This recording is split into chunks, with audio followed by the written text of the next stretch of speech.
Hey friend, I have been on a sabbatical.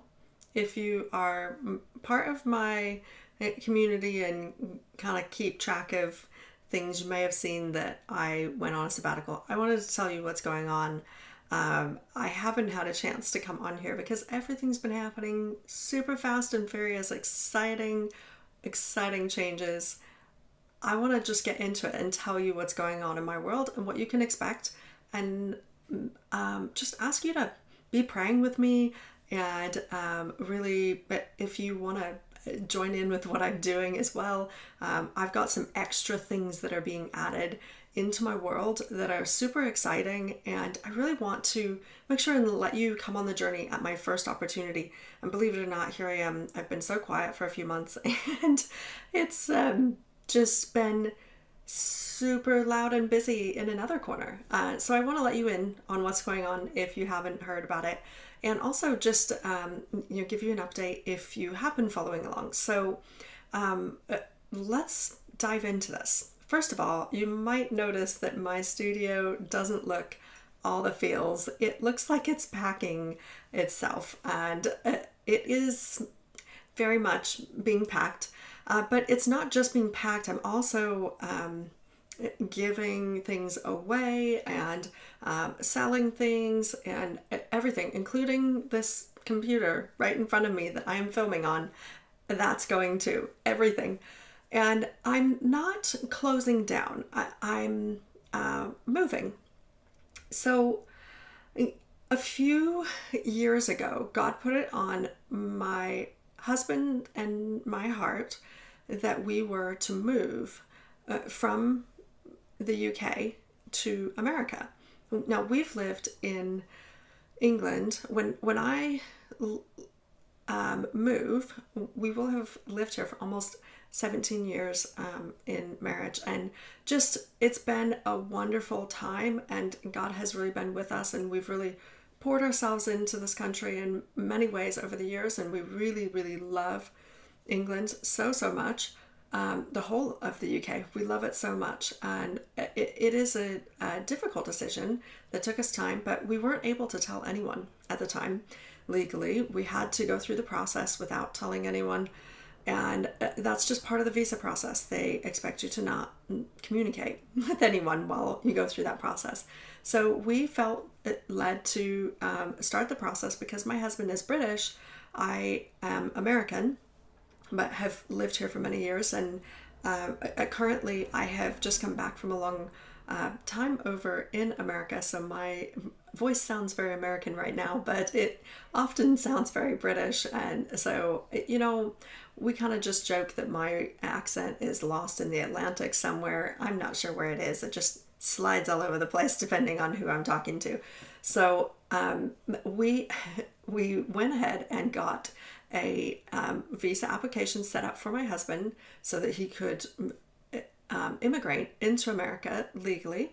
And in the process of that came COVID and all the things, and it just slowed that process right down. And we just trusted that God knew what he was doing, and we love this nation. We love where we are, so we just kept pouring in. And it was a difficult season for us. You may have seen some of my other videos. I had gone through some health stuff with some brain injuries, and it was what it was, but we weren't leaving because life was difficult. We just felt a quickening in our spirit that God was saying, it's time for you to be in the States and you need to move. And so we went ahead with that visa application process, and it just took what felt like forever and a day, but we just knew the timing of the Lord is always perfect. And so we got to a point last year where the visa application was not any further along. And God just said to us, okay, now it's time to sell your house. And you're not supposed to do that. You're not supposed to sell your house when you don't know if you're going to, how long it's going to take. And it already had taken a couple years at that point, and we were not really sure what we were getting ourselves into, but we felt God had said to us, it's time to move. So we sold our house last year, and we moved from northern England and Yorkshire down to southern England and Devon. And that way we could be closer to Dan's family during this time, and just really be able to, and Dan is my husband, to just be able to spend some time with family during this time. He transitioned jobs and all the things. So we moved and rented somewhere because we knew we would be eventually moving abroad. And so the opportunity then came much faster than we expected. So in order to tell you about that, I kind of need to tell you a little bit about something else that's going on. But I recently took a trip to the States. I was in Arizona for 6 weeks, and the day before I got on the plane, Dan had an interview that was given to him to have his final interview for his immigration process. And they granted his visa at that time. And so that then starts a clock of how long it takes. We have to get out of the country or we forfeit the whole process, and he's never given a visa opportunity again. They don't mess around with these things. So we have to leave whether we feel like it or not, or we never get that chance again. So we felt that this time was right, and we were just listening to God on every step of the way. And so we, while I was up in Northern England, because we knew that I would be moving, I actually reached out to a local charity that does art therapy. And I donated a bunch of my studio at the time to them.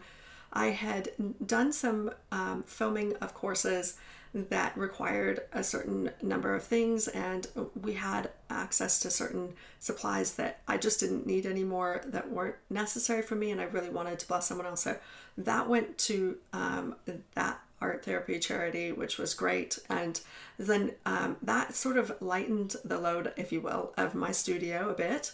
I've been very blessed, and I wanted to pass that blessing on. And so when I went down here, I knew there was more to do with my studio. I'm not going to get rid of everything by any means. All my favorites are coming with me. But I know that there are some things that I don't necessarily need, and I wanted to go ahead and take care of those. So I have actually, just today even, I've managed to get my way through everything that I've got, and have organized a bunch of Bibles that have been gifted to me by different publishers and that I've purchased for demonstration purposes to help people with Bible journaling. And so I was able to donate about 20 Bibles and different art supplies and just lots of fun stuff to a really lovely woman who runs some Bible journaling local events, and so that will be able to bless their local community and help those who can't perhaps afford a Bible and want to get started, and have all the supplies and everything so that they can have that at the church and use for their group of people from all over the area. And so I'm so thrilled that I want to tell you about that, not to say, oh, look, I'm donating things, but I want to say you guys have sewed into my ministry, and you have purchased my courses, and you've helped me to be able to be generous. And that has then been passed on to other people who need art therapy, who need to be able to benefit from somebody else helping them get started with Bible journaling. So thank you for enabling me to be generous. And so that has been really wonderful to be able to do that. And that then leaves me with I've got a lot of studio filming equipment that I've got to figure out what to do with that is electric, that's in the UK, and my electric sit-stand desk that helps me from having problems with my back. It's really, really helpful, but I'm definitely taking my desks with me, my desktops, because, every one of you know what my desk looks like. It's special to me. I made them myself. I'm taking those, but most every other piece of furniture is not coming. And we're just going to really focus on our favorite things and get a fresh start. And I think it's really nice to just get rid of things sometimes. Just start fresh and have a real break from all the things and just focus on, what is really exciting? What do I love? And that brings me a lot of joy and that I'm going to use. And when I have just those few things, I'm going to use them more often, regularly, and get more out of them. So I'm looking forward to having less around me and to focus on those supplies for a bit. But I am still going to have a good range of things to be able to teach you guys with and all of that. And I still really love this art ministry so much. But I have taken a sabbatical, and I have said initially that I would pop back in August and let you guys know what's going on. I wanted to just give you guys a quick update in the middle of that so that you know what's going on. But just to let you know, so I'm taking this sabbatical partly because we're moving internationally, and wow, does it take a lot of effort. One of the things that's so unusual about this is that because we are moving internationally, we can't actually pack our own things. We have to get a professional mover.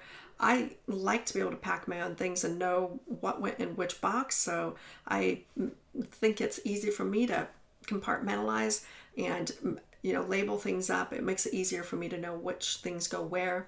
But that's something that we can't do moving internationally.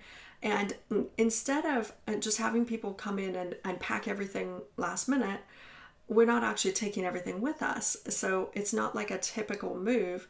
We're actually taking things out of furniture and just setting them on the floor and then selling the furniture and leaving the things on the floor for them to pack. And it's very unusual. We do have a few boxes that we're putting things in just because I have to figure out how to, cope with all the stuff everywhere. It's just crazy around here. But we are selling things, donating things, blessing any charity that we can. And, we know that God's blessed us and we want to be able to bless others, and you really can't outgive God. So it is a wonderful thing to be able to live lighter and to have this season to just whittle down to what our absolute favorites are. And so I would encourage you, if you haven't done this before, one of the best things about decluttering and going through your things and, how do you actually make that decision? What is the really typical thing to do is to grab those things that are most precious to you and process that. But that's actually really bad practice because it can be very emotionally charged. So what I would recommend is go for the things that are super easy that you don't care about. Start with the least important around you and work your way to the most important. So, for example, if you're decluttering, and then don't go for your photo albums. Do that last. Instead, do things like if you have a whole box of papers, go through and figure out what papers someone else could use, and just keep your favorites that you'll use. Now, I did that and I just got rid of 3/4 of my paper today, but I kept my very favorites. And one of the ways in which I can make a decision about what I do when I'm decluttering, just thought I'd throw these bits of input in there for you in case you're interested, is I ask myself, do I love this enough to pay to have it shipped somewhere? Now that's helping me right now. It may not be applicable to you, but ask yourself, if I had to pay to ship this internationally, would I pay for it? Like, how much do I really love it? It's a good question to ask yourself, but also ask yourself, is this something that I love enough that it matters to me and would be special for me and I would get use out of it? Or is it time to bless someone else so that they can enjoy it? Am I actually utilizing this item and am I getting good use out of it? Or would someone else be elated to have the opportunity to have it themselves, and I'm essentially stopping someone else from enjoying this thing because I've just got it stacked somewhere and I'm essentially hoarding it for that one moment when I need to do something fun? Would it be better to let somebody else enjoy it? So if I take that approach, then I start with the least important things and I just ask myself those questions. I can start to process through what I'm getting rid of a lot easier, and then you feel the momentum and it's easier and easier. So as I get through my studio, it's getting emptier and emptier, and it's becoming much, much easier for me to make decisions. So I'm just going to have a few boxes of things. The furniture's going to go. And when I get to the States and we get settled in a property, I'm just going to go out and buy the furnishings that make sense for that space. And it will work in time for me with what I need. But right now, I've just got to decide what I love enough to ship and what I really wouldn't replace if I got rid of it, and it's important to me. Do I need somebody else to get more value out of it rather than me holding on to it and not valuing it? So with that in mind, I have been going through and taking a call of everything, and it's not just my art studio, it's everything in my entire world, every piece of paper we have ever stored. And I've also bought myself a scanner from a company that has, it's called Czur, C-Z-U-R, Czur scanner, C-Z-U-R. I actually really love it. I think it's really good.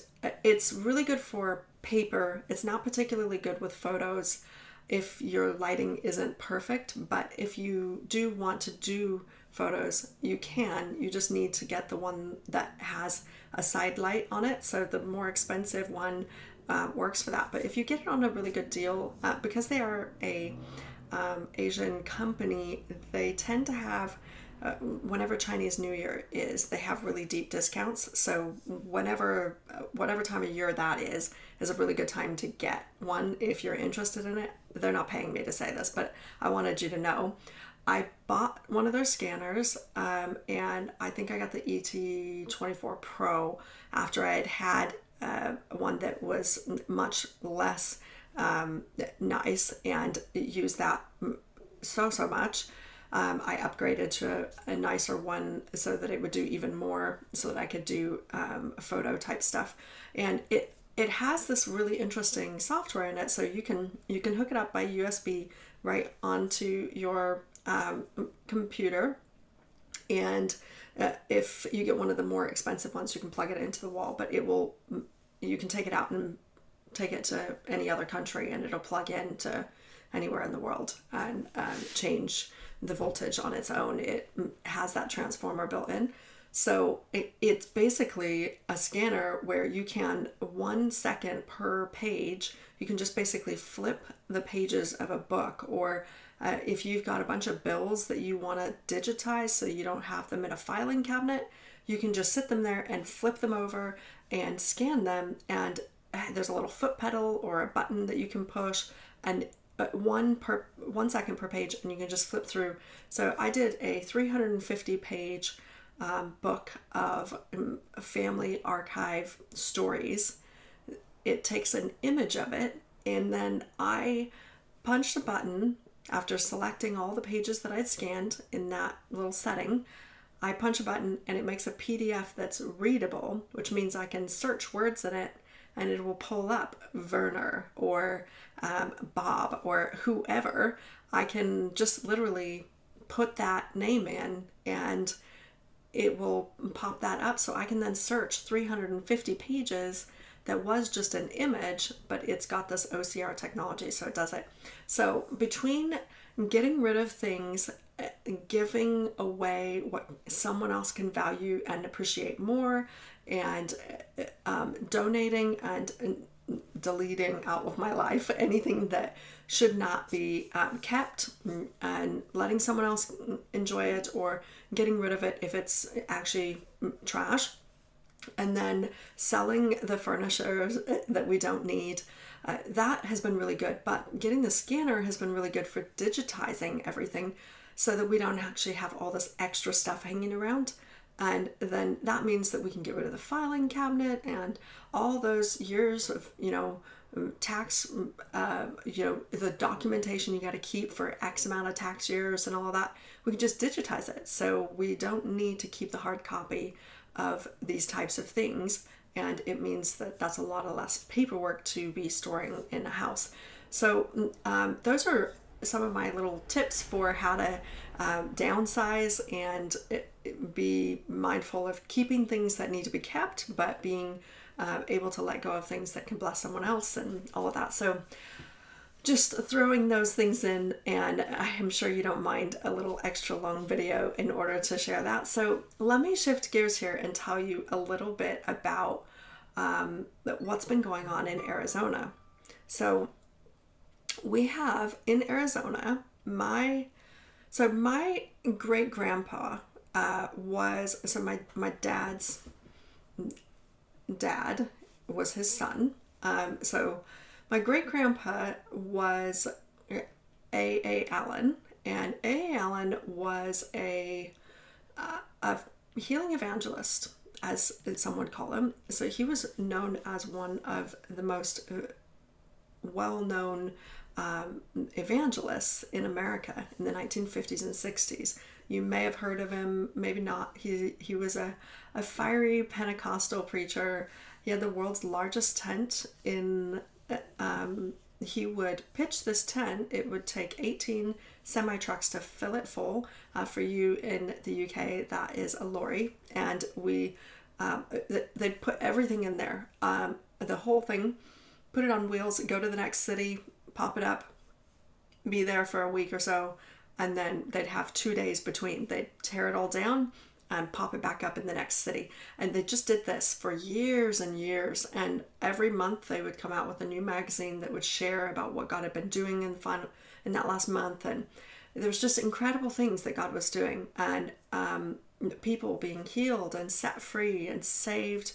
And one of the things that really marked my great-grandpa's ministry was that he, for 10 years before it was legal, he was refusing segregation in his meetings. So he was going all over America, especially in the Deep South. He just loved to refuse segregation because he believed that all men are created equal and that God loves the man and the woman the same, that he values everyone's role in this world, regardless of their race or color or background or circumstances. And so he had an incredible ministry where he was being threatened with prison all the time, and he just refused to care. And he would not only refuse segregation in his meetings, but he also was actually baptizing everybody in the same pool. And that was just, real out there at that time.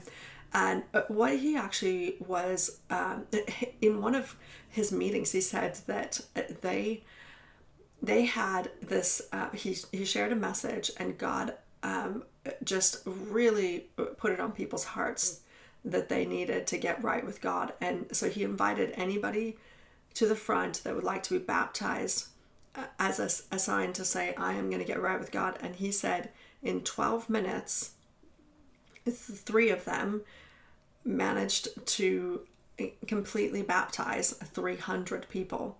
He said it was absolutely wild. So you do the math, that's like a few seconds per person.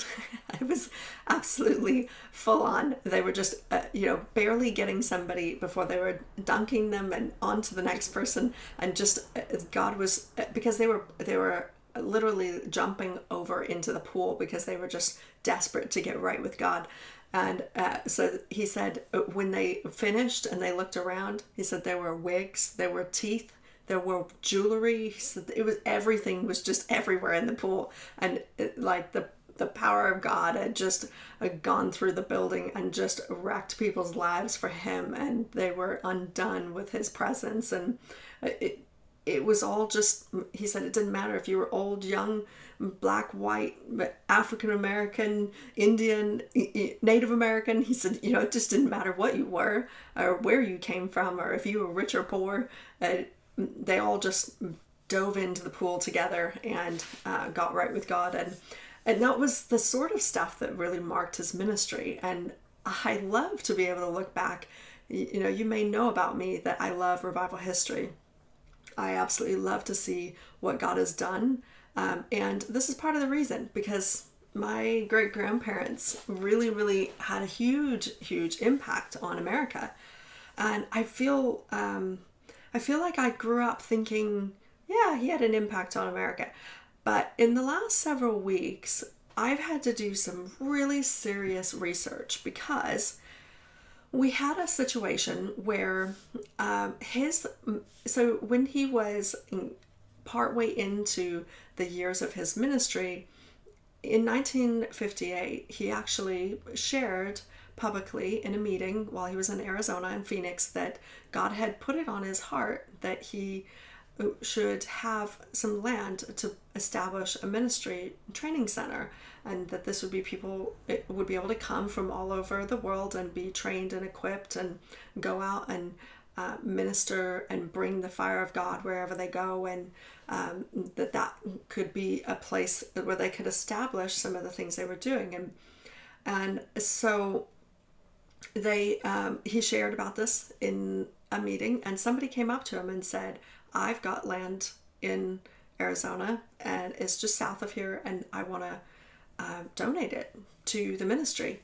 And so he had a conversation with this man's brother, who also sold him some land. And between the brothers' donation and sale, they were able to acquire 2,400 acres right near the border of Mexico. It just is a stunning area with about 7 mountains around, and it's in this valley. And so they went, and my great-grandpa founded the town of Miracle Valley, Arizona. And that town, it's not very often somebody gets to say that their relative founded a town, but I feel so amazed to see what God did in that time. So that was in 1958.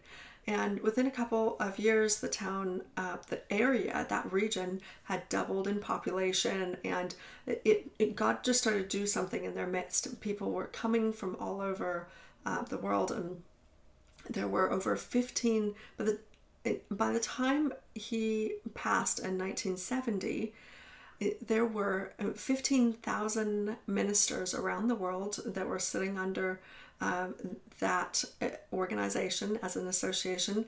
There was over 55 million pieces of literature being published through the publishing house there. They had an incredible record label with sermons and worship music and gospel worship music, and it just was such an incredible ministry where God really did some amazing things around the world. And the impact, I started looking into this more deeply because that property, the Bible College area of it, is about 37 acres, and that area there has, I think, 11 buildings, and there is a boys and girls dorm, there's a married couples apartments, there's a what was called the Tabernacle. It's a 3,000 seat church building with a foyer, and above the foyer is a dome that has this incredible it's a second story domed prayer tower, as they called it. And you can see the mountains in every direction. You can see the Mexico border. You can just see for miles and miles, and just pray over the area and just spend time with God in solitude. And it is just the presence of God is really strong in that place, and you can really feel his work that he did in that place. And there's the cafeteria, the classrooms, all these buildings. It just goes on and on. It's a really, really special area.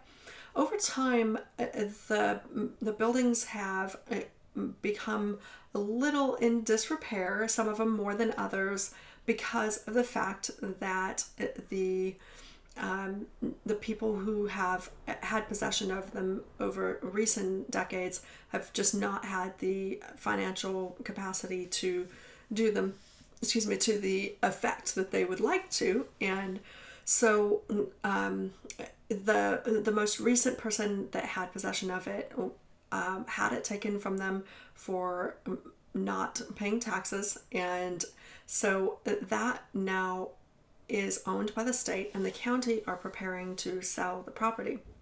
So in the process of trying to prepare for that sale, the director of development of the county had determined that they should just demolish the buildings for redevelopment, which would be a travesty, because not only is now, I just want to say, I don't believe that bricks and mortar matter, and there's no sense of like holding on to the past that needs to happen. But just like we keep cathedrals, and we keep historic monuments that remind us of what people have done and wars that have been won and old forts, and we keep things in history that are meaningful to be able to remember what we can. And sometimes museums are built, and those things actually help us to understand what we need to learn from history so that we don't repeat those things again, or we do repeat them again. History is a useful tool in helping us to be the best version of ourselves in society. And as Christians, Scripture talks about how we can,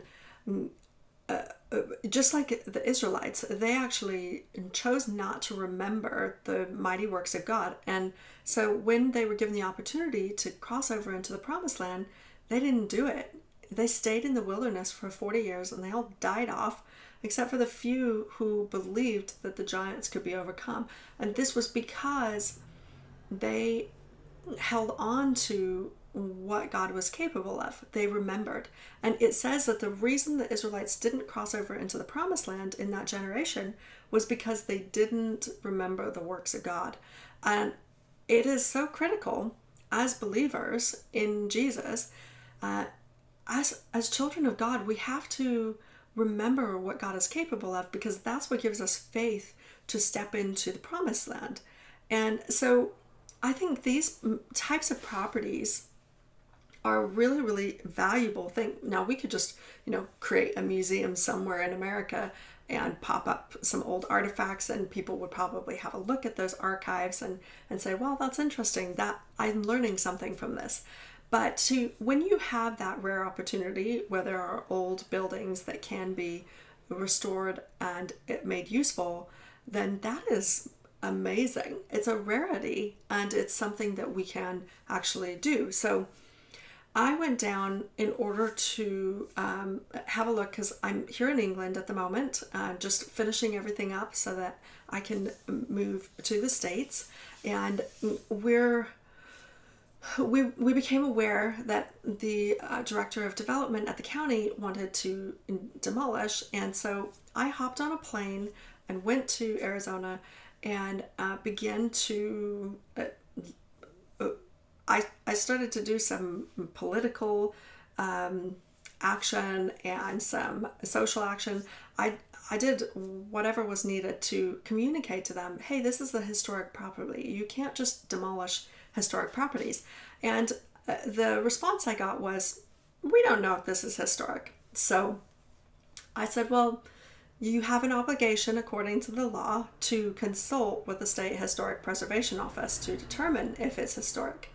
And then we have this conversation. So everybody just hold fire. Let's do this. And I did my best to be a bit of an enforcer for a window of time here. And in the process of that, I had to do some research, because I offered to be a consultant, and I had done lots, I am a historian. That's part of what I do.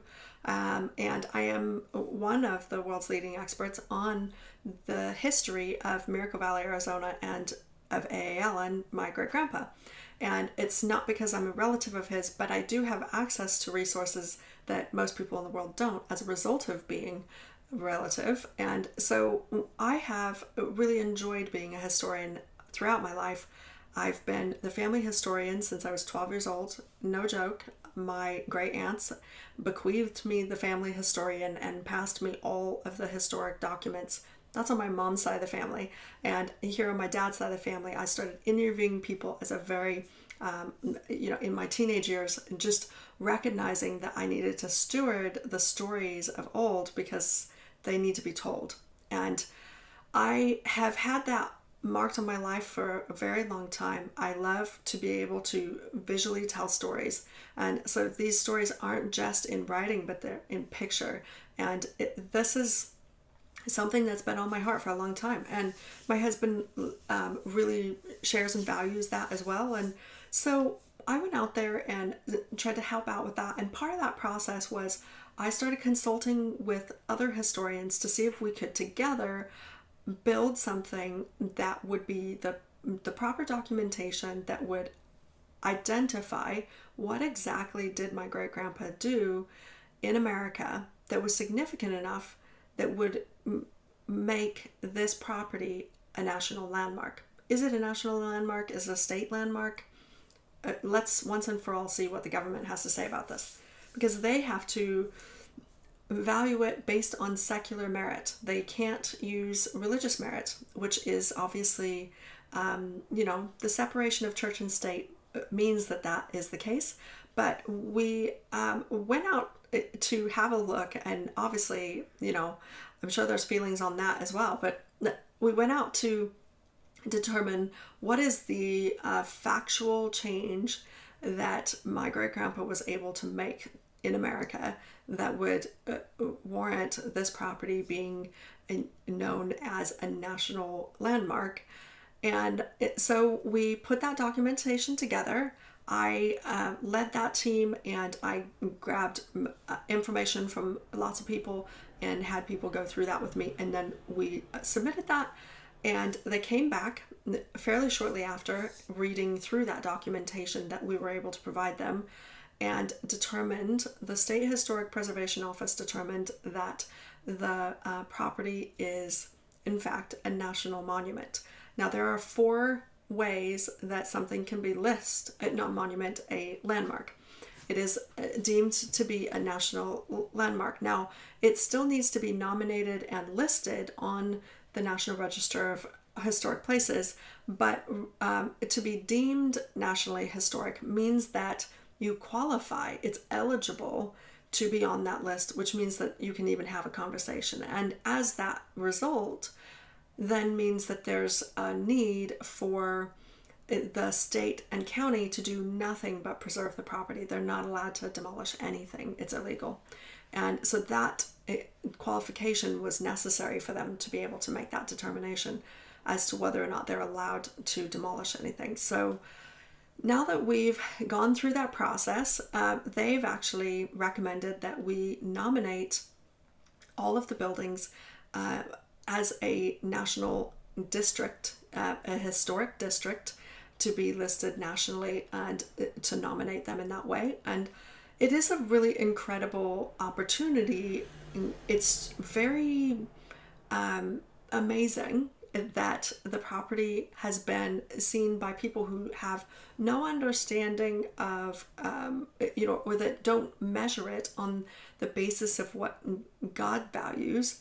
Just in the secular world, they feel that it was that incredible what was going on, and the shift that he was able to offer to America, because he actually helped start the civil rights movement, which is something that we really started to dig into and understand more fully as all of us historians got together under the same understanding together. And it was a really amazing project to be able to see and to fully document what was his impact on America. It was pretty incredible. He was the first person to start Christian broadcasting regularly, and he set the tone and model for how to do that. And so other ministries then followed, like Billy Graham. They all followed after A.A. Allen had set that up. So pretty amazing that he was able to have such a pivotal influence in America, and that this property still exists. So what we want to do is not just preserve it, because it's all well and good to preserve a building, but we all know that museums can be exceptionally expensive to run and not very financially viable at times. So we asked God, is there something about this property that could be useful. Could it be that he actually wants to have this property be used by him today while still being available to people who are wanting to learn about the past? Could both of those things exist together? And in the process of that, we learned that yes, they can exist together. And so we began to dream about what would that look like. And in the process, my husband and I, my dad, we make up the board, and then we've got other people who have been joining our team and the advisory committee, and other people who are joining as volunteers. We've really looked at the vision that we've had, and we've spent months doing the numbers and figuring out whether it's viable. And what we would like to do, that we really feel is on God's heart and really lines up with even the prophetic words that have been spoken over our team. And just incredible. My husband, for example, we found out after we'd done all this, we started going back through prophetic words just to see if there was anything else we'd missed, and we uncovered another prophetic word we, for some reason, had not seen for a while.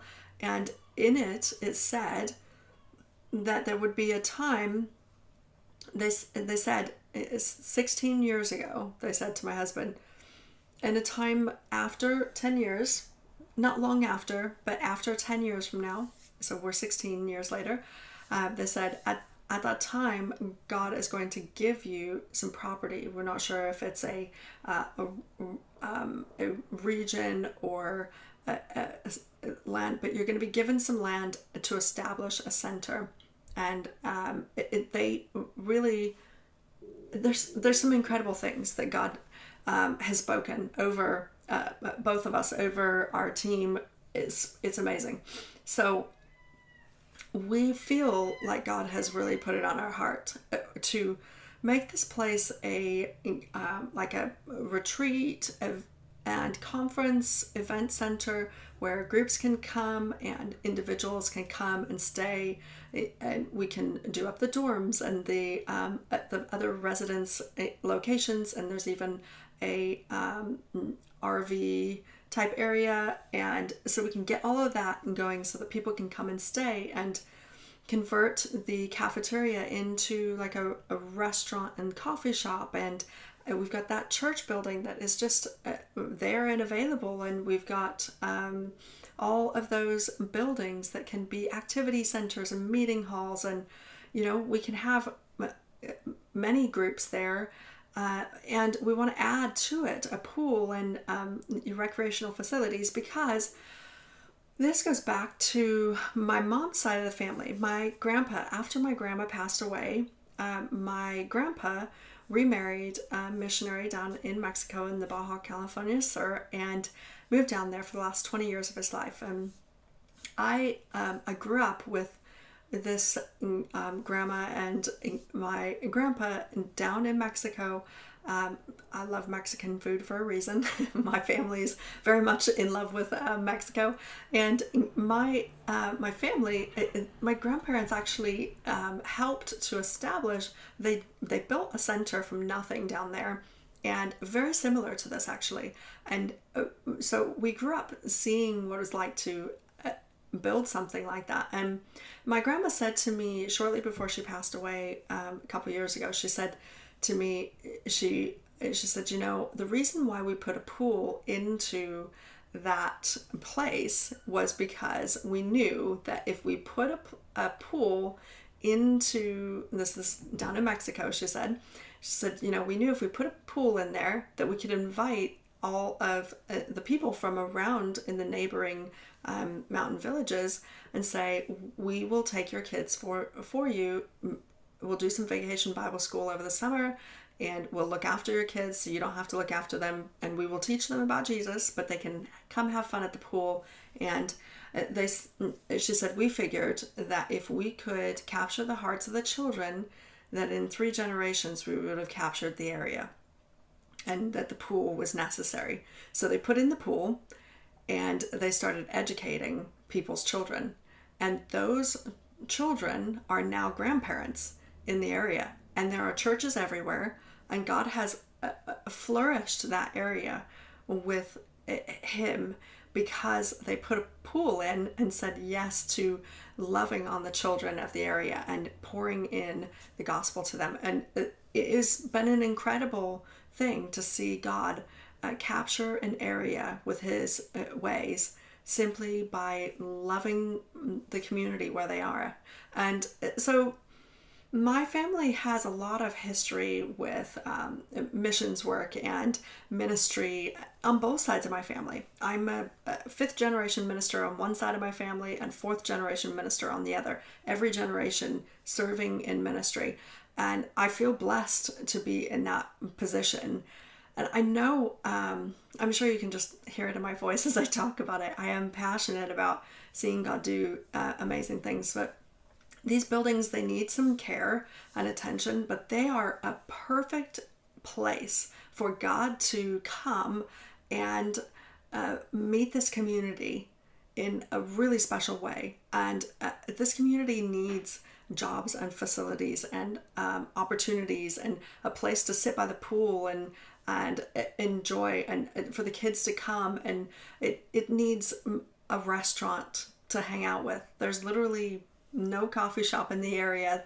There's no restaurants in this particular area. It's a great place to come and rest because there's nothing but rest and hiking and beauty around. So what I am doing personally is the team has put me in as the president of the nonprofit organization that we have organized.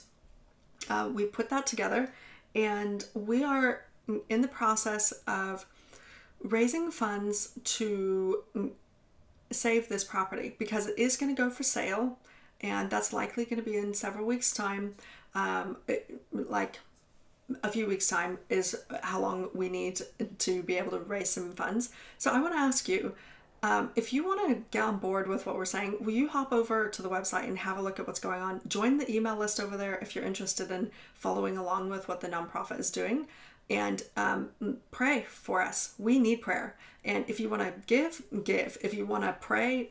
If you feel like you know people, if you have a network of people and you feel like you know somebody, I know all of us know one or two people that have funds, that are passionate about stuff like this. If you think you might know somebody that would like to know about this, share our website with them. It's just miraclevalley.oasiscenter.org. So that's the organization name, Miracle Valley Oasis Center.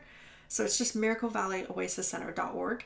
And I'll put a link below as well. But just go to the website, have a look, see the vision. You can see the give page. It outlines what we're going to do in every stage. We want to be super transparent so everybody can see exactly what it is. The vision is super clear. We've, if you've been following me for very long, I don't do anything halfway. We really threw ourselves at making sure that everything's super clear, and we've got a very good plan. We've got budgets figured out for the whole process, and we're ready. So right now we're in the process of organizing ourselves to purchase the property.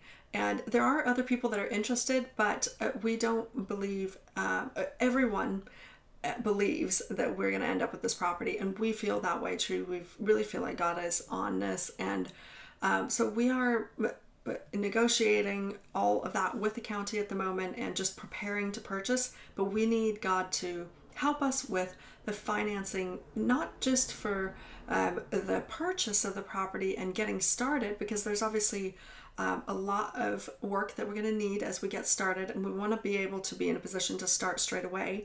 That there's actually property across the highway, and by highway I just mean there's literally one highway that runs through, and the estate of town is on this side and the property and some farms are on this side.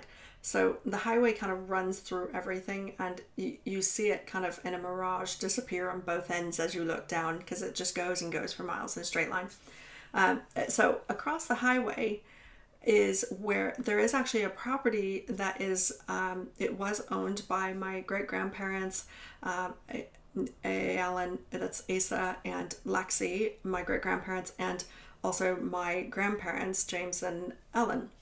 And that property is up for sale, and we have made an offer to them, and they've accepted that offer, and we want to pay cash for that. It's not that expensive. It's land, it's never been developed, and so we can actually go and build some residences on there for people who are going to be doing ministry or that are coming to stay, and so that we've got places for people to stay. And it's a really special place, obviously, because of what's happened. So what I want to ask you to do is pray about how you can support. If that's just prayer, please pray. We need prayer. And if you need to actually, and you want to, if God's putting a figure on your heart, I know that it can feel like it's good to give into things.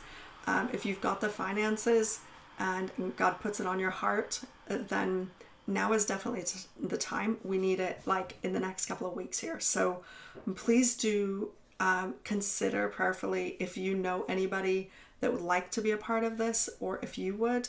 And hop over to miraclevalley.oasiscenter.org and get onto the email list.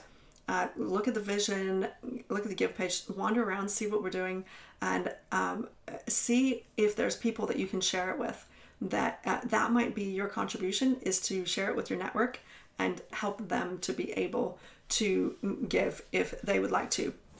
What I feel like is this is one of those moments in history where we can preserve something for the next generation, and we will never get this chance again. These buildings are marked for redevelopment. If we don't get them, they're probably going to be demolished, because a private owner could potentially do that, even though it's illegal for the state to do it in their ownership. There's all sorts of ways that people come up with in order to try and do their plans. And we know that God has different plans, but we really need support right now.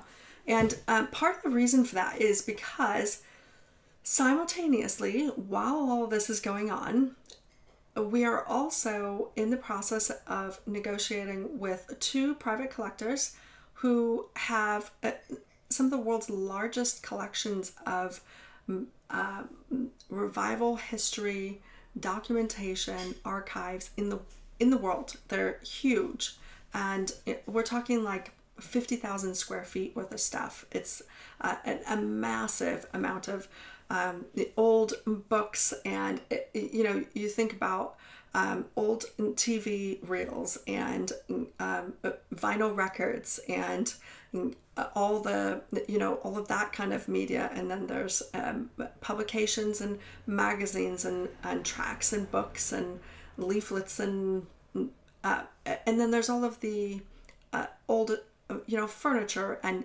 personal items and things that are really fantastic in a museum. So we would like to create a museum and revival library that people can come and write a book and do a thesis, or just study and learn and grow. And so we want to be able to do that. And one of those actually comes with distribution rights, which is really incredible. So we are looking to do that. And regardless whether this property is ours or not, this is something we're doing. We're not just here for a moment hoping this all works out. Regardless what goes on, there is a path where we are moving forward with some things. And so I want to ask you to give into this. Personally, I think it'd be amazing to do some art retreats and Bible journaling retreats and stuff like that on the property. It would be incredible. Just a nice sunny haven there in Mexico, or like near Mexico. You can see the Mexico border. It was very safe and just beautiful, and a real oasis in the desert. And so to be able to get that fixed up, we need to purchase it. And we have a window right now, like in the next few weeks, where we need to come up with the money that is needed for all of these projects so that we can move ahead. And so I just want to ask you, if I have in some way touched your heart with what's being said, or if you feel like I've given into you through the years and you would like to sow into what matters to me, I can't think of anything that matters more to me than seeing this saved. It would be so incredible for this property to be in family hands, for us to be able to steward for generations to come, and for us to be able to really pour into this community and see God really love on this community that's been through a lot, and be able to create a space where God can move in incredible ways today and for future generations. Just like my grandparents in Mexico, I really have a vision that needs a property like this that's really hard to find. And in this area of Arizona, there is hardly any retreat centers. People ship their kids to California for summer camp because there's just nowhere to go. And it's a huge cost to churches and families. We want to be able to create something that people can come to and be refreshed. And, my parents met at summer camp as kids, and they were childhood sweethearts. I want people to have their lives transformed at summer camp, and all of those things. I think creating that space where we can have, mission school and all the things that God has on his heart. We need a property like that, and having those buildings already built and just restructuring them makes it so much easier than building them from the ground up. But also there's all this history there, and it's such a rich heritage, and for our family to be involved in that and the vision that we have is just, it's very exciting. So I wanted to tell you about that and say, I am going to check back in August with you. I'll let you know how it's going, and I'll talk to you. I'm certainly praying about how do I navigate being involved with Bible journaling in a full capacity with everything going on. And I know it's going to take me some time when I get settled in America to find my feet with this. So I appreciate you being supportive and working with me on this, because I'm taking on a lot. My husband's going to be starting brand new in a new country, and I am going to be probably experiencing some counterculture shock, and we'll be taking on a lot. So prayers appreciated, and also just please be praying with us, and seeing if you want to hop over and get on our email list so that you can be a part of what's going on. And if this is stirring your heart, then please consider who you can share this with, and let's see God do a miracle in Miracle Valley. I think that it would be a mistake to think of these as just old buildings, and to also just see what is God doing in today, what's his mandate for today, and how can we do that. So essentially what I'm saying is it very much looks like Dan and I are launching a church and it's not really something that we expected, but God is really putting that on our hearts, and it's something that has been prophesied over us for a long time, and it's not really something that we are trying to do for ourselves, and we've got some amazing people around us that are helping support us through this process, and we just trust him with that. So we're going to land in California in a few weeks' time, and then head over to Arizona for a time. And we're just not settling anywhere right now because Dan's visa process, and we're just going to just live lightly for a bit. And so I'm doing what I can here as well. So thank you for listening to this. Thank you for hearing me out and for being on this journey with me. You have so enriched my life being able to be in this ministry and to serve you all these years. I can't believe that it's been over 9 years, nearly a decade of doing this. I feel so grateful that it's been over 9 years. It's, I think it is amazing that God has really done so much in our midst, and I'm still around my team. I have somebody who is checking in on emails, so if you do need anything, then you can email me, and I will have somebody who's helping respond, and if there's anything that I need to respond to, then she's letting me know.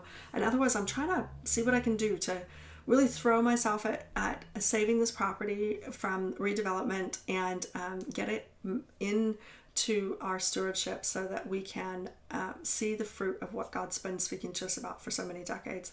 And I feel grateful that we're in this opportunity, and I am appreciative of you spending some time listening to me share what's going on in my world. And I just want you to come on the journey with me if you're interested, because this is such a God moment. And we do literally have just this short window of time, a few weeks. So please consider how you can help, whatever that looks like. And I think the biggest thing you can do is think if you've got anyone in your network that might want to give to this, or if you want to give to it, and find out what you need to know. There's a page on our website. There's a vision page and there's a give page. They have lots of information on there. Email us if you have questions. I am going to do everything we can to see God do these things. I want to secure those collections. Such incredible opportunity, and secure this property and see what God has in store for all of this. So I look forward to hearing from you. Please do comment below. Talk to me if you've got thoughts on, downsizing and about this project and all the things that we've talked about. And just know that I so appreciate your prayer support and you coming along on the journey with me. I hope to speak to you soon and hear from you below, and know that you are so loved.